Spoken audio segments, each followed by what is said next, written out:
नमस्कार, स्वागत आहे तुमचं अर्चनाज रसोईमध्ये। आज मी तुम्हाला दाखवणार आहे पायनॅपलचा रायता। त्यासाठी बघत राहा अर्चनाज रसोई। पायनॅपलच्या रायतासाठी लागणारं साहित्य बघूया। आपण इकडे 1 वाटी पायनॅपलचे जरासे मीडियम साइजचे तुकडे बारीक चिरून घेतलेले आहेत। याच्यानंतर 7 ते 8 चमचे आपलं खोबरं आहे किसलेलं, 1 टेबलस्पून साखर घेणार आहोत, कोथिंबीर लागेल तेवढी, मीठ चवीप्रमाणे, अर्धा टीस्पून राई, 2 लाल मिरच्या सुक्या घेतलेल्या आहेत आपण बारीक चिरून आणि 1 टेबलस्पून तूप घेतलेले आहे। तर आपण आता करायला सुरुवात करूया। सर्वात प्रथम आपण तूप आहे ते वितळून घेऊया। 1 टेबलस्पून आपण घेतोय तूप।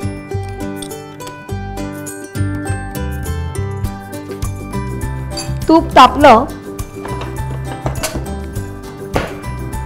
तापल्यावर आपण ह्याच्यामध्ये फोडणीचं सामान घेणार आहोत। आता रायता म्हटल्यावर काय आपल्याकडे काय होतं की कोशिंबीर म्हटल्यावर आपण एकच प्रकार करतो, टोमॅटो कोशिंबीर, टोमॅटो काकडीची कोशिंबीर किंवा टोमॅटो काकडी कांदा किंवा गाजर, भरपूर वेगवेगळ्या प्रकारचे आपण करतो।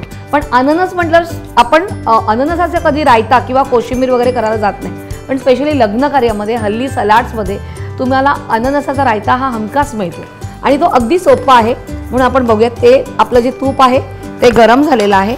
आता आपण त्याच्यामध्ये ही राई घालूया, साधारण अर्धा चमचा राई घालतोय आपण। त्यानंतर लाल मिरची, थोडीशी कोथिंबीर आणि आपण इथे अननस घेतले ते घालूया।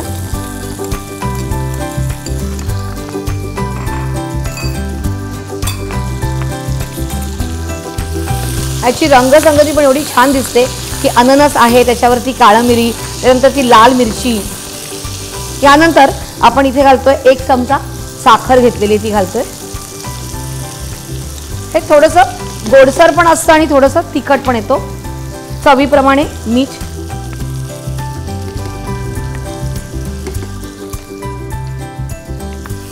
व्यवस्थित साखर घातल्यावर आपण अननस व्यवस्थित जे आहे ते मिक्स करून घेतोय। आता ह्याच्यामध्ये आपण जे खोबरं घेतलेलं आहे ते घालायचं आहे आणि आपण आता आपण ह्याच्यामध्ये तूप गरम झाल्यावरती, आपण हा रायता करतोय म्हणून आपण इकडे तूप वापरलं, तुम्ही तेल वापरलं तरीही चालेल। तर तूप गरम झाल्यावर आपण काय केलेलं आहे, राई घातलेली आहे, लाल मिरची घातली, त्याच्यानंतर कोथिंबीर, आपण पायनॅपल घातलाय, साखर, मीठ आणि खोबरं घातलेलं आहे आणि हे आपण थोडंसं शिजून देणार आहोत। कारण साखर घातल्यावर कसं होतं, पायनॅपलला थोडंसं पाणी सुटतं आणि पायनॅपलमध्ये जास्त प्रकारे पाण्याचा अंश नेहमीच जास्त असतो। ह्याच्यात तुम्ही अजून एक करू शकतात की जर तुम्हाला खोबरं नसेल घालायचं तर हे अशीच फोडणी द्यायची आणि थंड झाल्यावर त्याच्यामध्ये दही थोडंसं घुसळून घ्यायचं आणि ते घालायचं, तरी ते छान लागतं। साखर जराशी वितळून द्यायची आपण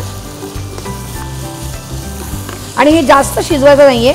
कसं आहे की दाताखाली आपल्याला अननस लागला पाहिजे, पूर्णपणे अननस जो आहे तो पूर्ण स्मॅश करायचा नाही आहे आणि बारीकही तुकड्या नाही करायचे, जराशा मोठ्याच ठेवायच्या। हे आपलं झालेलं आहे।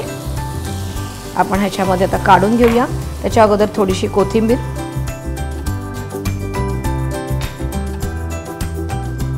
कारण वरतून कोथिंबीर आपण नाही घालायचे, कोथिंबीर घालून मिक्स करायचे, कारण अननस आपल्याला दिसायला पाहिजे जास्त।